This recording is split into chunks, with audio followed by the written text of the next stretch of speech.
প্ৰাৰ্থী বাছনি প্ৰক্ৰিয়া আমাৰ আৰম্ভ হৈ গৈছে। এতিয়া আমাৰ গোটেই ব্লকবিলাকত পেনেল বনাই আছে, জিলাবিলাকে পেনেল পঠাই আছে। বহুতৰ পৰা আমি ইতিমধ্যে পাইছোঁ। ব্লক আৰু জিলাৰ গোটেই পেনেলখিনি আহি পোৱাৰ পিছত ইতিমধ্যে আমাৰ প্ৰদেশ নিৰ্বাচন আয়োগ কমিটি গঠন কৰা হৈছে। অল ইণ্ডিয়া স্ক্ৰিনিং কমিটি, আগৰ পাঞ্জাৱ চৰকাৰত বিধানসভাৰ যিজন অধ্যক্ষ আছিলে তেখেতক লৈ পেলাই আমাৰ স্ক্ৰিনিং কমিটি হৈ গৈছে। গতিকে এতিয়ালৈকে গোটেইখিনি জিলা আৰু গোটেইখিনি ব্লকৰ পেনেল আহি পাবলৈ বাকী আছে।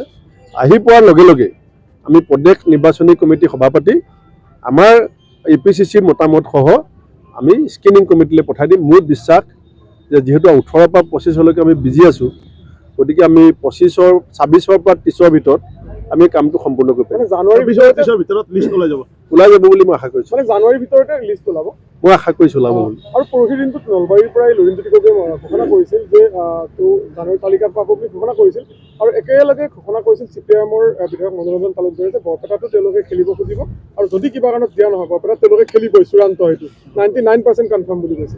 CPM দল আমাৰ কংগ্ৰেছৰ লগত 2004 চনৰ পৰা সম্পৰ্ক ভাল।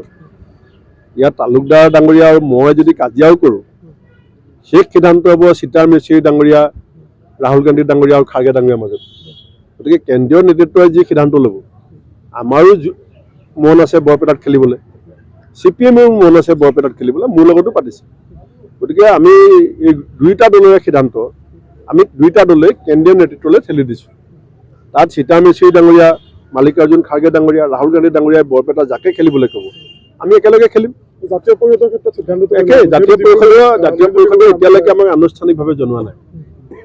এতিয়ালৈকে দলৰ ফালৰ পৰা ফৰ্মেলি কোনো পত্ৰ যোগে বা সভা আনুষ্ঠানিকভাৱে আমাক এতিয়ালৈকে জনোৱা নাই ক'ত খেলিব আৰু কোনে খেলিব।